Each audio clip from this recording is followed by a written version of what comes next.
चितळे बंधू. ब्रेकनंतर आपल्या सगळ्यांचं पुन्हा एकदा स्वागत.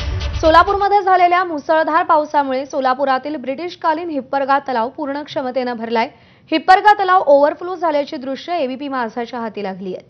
154 वर्षांपूर्वी बांधलेला हिप्परगा तलाव पाचव्यांदा ओव्हरफ्लो झालाय. सांडव्यातलं पाणी मोठ्या प्रमाणात वाहत असल्यानं सोलापुरातील शहरातील बाळे, अवंतीनगर, वसंत विहार भागात पाणी शिरण्याची भीती व्यक्त केली जाते.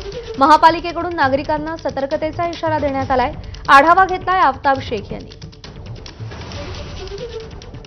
सोलापूर शहर आणि जिल्ह्यात मागील 4 ते 5 दिवसापासून मुसळधार पाऊस सुरू आहे. या मुसळधार पावसामुळे सोलापूर जिल्ह्यातले जे नदी, नाले, ओढे, तलाव आहेत ते ओसंडून वाहताना आपल्याला पाहायला मिळत आहेत. मी सध्या उत्तर सोलापूर तालुक्यातल्या हिप्परगा तलाव या परिसरामध्ये आणि हिप्परगा तलाव देखील ओव्हरफ्लो झाल्याचं चित्र आपल्याला पाहायला मिळते. खरं तर सोलापूर शहरापासून अवघ्या 10 किलोमीटर अंतर असलेला हा एकरू तलाव अर्थात हिप्परगा तलाव आहे.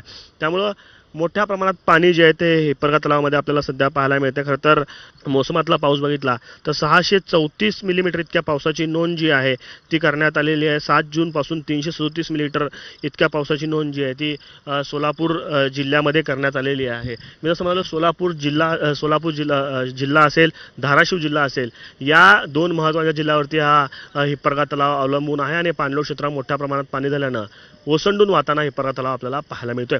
कॅमेरा पर्सन युग अगदीसह आफताब शेख, एबीपी माझा, सोलापूर.